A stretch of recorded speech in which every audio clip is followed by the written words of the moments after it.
Could Earth grow a 40-foot snake today? The biggest snake alive now, the green anaconda, tops out around 20 feet of muscle, big enough that if you saw one in person, your brain would quietly decide that's the upper limit of snake and move on. Now more than double that length. Then thicken the body until the snake isn't just a coil, it's a moving pillar of muscle up to 3 feet across, about as wide as an average doorway. That's Titanoboa, several times the bulk of any snake alive today. A reptile so oversized that if it showed up in our rivers now, you'd assume the footage was fake before you believed the animal was real. And yet Titanoboa isn't a tall tale from a fisherman or a blurry jungle photo. It's a real snake. For a while, Earth was warm enough and rich enough to grow a reptile this big. Our sense of what a giant snake looks like is capped by what survives in today's climate. We picture anacondas and pythons, heavy, impressive, but still living within the limits of a cooler, more seasonal Earth. Titanoboa sits outside those limits. A snake this big would struggle in our world. Cooler average temperatures would slow its metabolism, make hunting and digestion painfully inefficient, and the mix of habitats and prey we have now simply wouldn't support a whole population of bus-length snakes. We're lucky nothing that size is lurking in modern rivers. But the bones say it once did exist. Under today's tropical conditions, a snake with that body plan would almost certainly never reach those dimensions. So the real question isn't just, how big was Titanoboa? It's, what kind of world do you have to build for a snake like this to work at all? To answer that, we have to go back to Titanoboa's discovery and to the ancient climate that made it possible. Titanoboa's story starts in one of the biggest open-pit coal mines on the planet. In northern Colombia, near the Caribbean coast, the Cerrejón mine is a giant stepped crater of rock, dust, and machinery. Trucks crawl along man-made cliffs, excavators carve into black seams of coal, and rainwater pools on the exposed rock. Those coal seams are what's left of an ancient swamp forest from around 58 million years ago. As the mine chewed its way through that buried rainforest, it also exposed something nobody expected: the remains of the largest snake we've ever found. Back in the Paleocene, this area wasn't a mine, or even solid ground the way we see it now. It was a low, hot basin crossed by slow rivers and choked with plants. Trees, palms, and undergrowth collapsed into the water, got buried in mud, and over millions of years were squeezed into coal. Animals that lived and died there, turtles, crocodile relatives, fish, and eventually snakes, were buried with them. The first hint that something huge was hiding in the rock didn't scream giant snake at all. One early fossil from Cerrejón was put on display as a petrified branch until visiting scientists recognized it as part of a giant reptile skull. Once teams started looking more closely, big vertebrae began turning up in the spoil piles and in the exposed rock faces. At first, they were lumped in with crocodile material because, in a hot ancient swamp, big crocs are the obvious guess. It wasn't until a grad student going through the crocodile boxes noticed one odd vertebra that didn't match croc anatomy that things shifted. He showed it to a colleague who specialized in reptiles, and the answer came back quickly. This wasn't a crocodile at all. It was a snake. Once the team knew they were dealing with a snake, they went back through the Cerrejón fossils with fresh eyes. More vertebrae surfaced in collections and in the mine itself, By the time they were done counting, they had roughly 100 vertebrae from at least a couple dozen individual snakes, all from the same gigantic species. To test the idea, they compared the fossil vertebrae to modern boas and anacondas in museum drawers. The match was clear. One of the researchers later joked that it felt like being handed a mouse skull the size of a rhinoceros and being told, "This is still a mouse." That's the moment the Cerrejón fossils stopped being big croc bones from a coal mine and solidified into something new. The remains of Titanoboa, the snake that ruled this ancient rainforest. Before we talk about climate or hunting strategy, it's worth sitting with just how physically absurd this animal was. Titanoboa wasn't just long. It was heavy, thick, and built like a moving piece of infrastructure.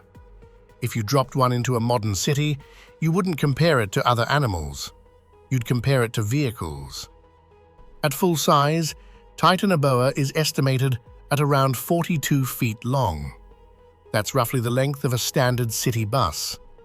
Picture a bus parked along the curb, then imagine the entire outline replaced by a single living snake.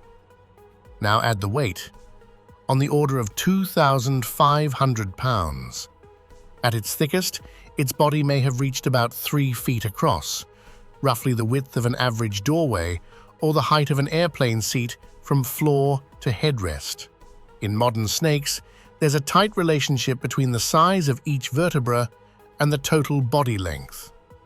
Paleontologists measured Titanoboa's vertebrae, compared them to big boas and anacondas alive today, and then scaled up using the same math. The result was a snake that pushed right up against the physical limits of what a cold-blooded body can handle. Built at that scale, Titanoboa's body wasn't designed to glide easily over dry ground. Every bend in the spine, every turn, would mean fighting gravity with a ton of muscle and bone. But put that same mass in water, and it starts to make sense. In a swamp or slow river, buoyancy does part of the heavy lifting. The body can hang in the water column like a suspended cable, flexing and turning without having to support its full weight. The long spine and heavy ribs that look like a liability on land become a stable, slow-moving platform in water. Titanoboa's basic blueprint is still a constrictor. When something large drifted or swam close enough, that calm shape could suddenly become a loop of pressure. Modern big snakes can exert hundreds of pounds per square inch when they constrict. Scaled up to Titanoboa's thickness, the squeeze becomes catastrophic. One or two coils around a turtle, a crocodile relative, or a large fish, and the struggle would be over quickly. To understand why Titanoboa could exist at all, you have to step into its world. Not our version of the tropics, with cooler nights and shifting seasons, but an older, heavier kind of rainforest. The rocks at Cerrejón don't just hold bones. They hold the outline of an entire climate system that was turned up a few notches compared to today. Titanoboa lived in the Paleocene, roughly 58 million years ago.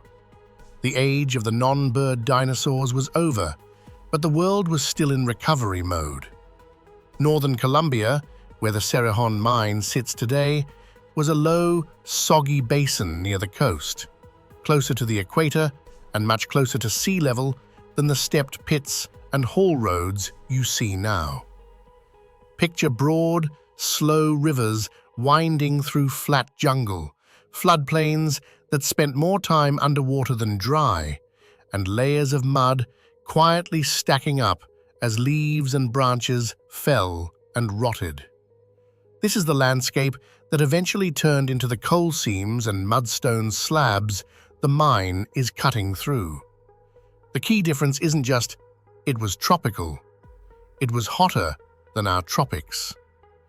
Average temperatures in this ancient rainforest were likely well above modern values, with little real relief between day and night. Think warm, wet air that never really cools off, more like living inside a greenhouse than a forest with seasons. For warm-blooded animals, that's uncomfortable. For large, cold-blooded reptiles, it's an opportunity. Snakes don't make their own heat. They borrow it from the world around them. In a place where the air, water, and mud stay warm around the clock, their metabolism can run faster, their digestion works more efficiently, and their growth isn't constantly being interrupted by cooldowns. A snake like Titanoboa doesn't just benefit from that kind of climate, it depends on it. Now, thankfully, we don't see Titanoboa prowling the world's waters today, so what caused it to die out? Titanoboa vanished because the background settings of the planet shifted. The same heat that let this snake reach bus-length size didn't last forever. When the climate dial turned down, the window that made Titanoboa possible closed with it. Global temperatures began to slowly trend downward, and over millions of years, the average heat that once wrapped Cerrejón in a permanent greenhouse eased back. For a cold-blooded giant, that's not a minor inconvenience. Cooler air and water means slower metabolism. Slower metabolism means slower digestion, less time spent active, and more effort needed to warm up enough to move and hunt. For a 40-foot snake that already needs a lot of food just to maintain itself, that's a serious problem. If it takes longer to digest each meal and longer to get moving again, every hunt becomes a higher-risk investment. The size that used to be an advantage in a constantly warm swamp starts to turn into a liability in a cooler, more variable world. At the same time, the ecosystem around Titanoboa was changing. The swamp forests that once dominated northern South America gradually gave way to different kinds of habitats. River systems shifted, coastlines moved, and the mix of plants and animals evolved. Giant turtles and big crocodile relatives, the kind of slow, bulky prey a huge constrictor would specialize in, didn't stay the same forever either. Some lineages died out, others changed size or behavior as the climate cooled and new competitors appeared. A predator as specialized as Titanoboa doesn't just need warmth. It needs a certain density of large, catchable prey and the right kind of watery habitat to ambush them in.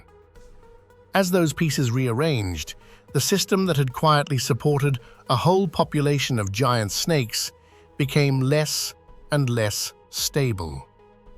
In the end, Titanoboa fades out of the fossil record, not with a dramatic final battle, but with a long, slow mismatch between what its body needed and what the world was offering. The planet cooled a bit, the swamps changed, the food web shifted, and an animal built for an extreme version of the tropics simply stopped fitting. That's the strange part. This snake looks like a monster, but its story is really about limits.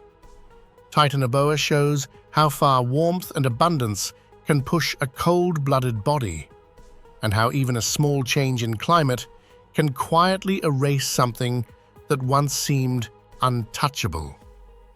It ruled its swamp for a while, then the rules changed, and the planet moved on without it. Thanks for sticking around. If you enjoy digging into the real science behind Earth's strangest, best-kept secrets, hit like and subscribe. There's plenty more history and biology waiting under the surface.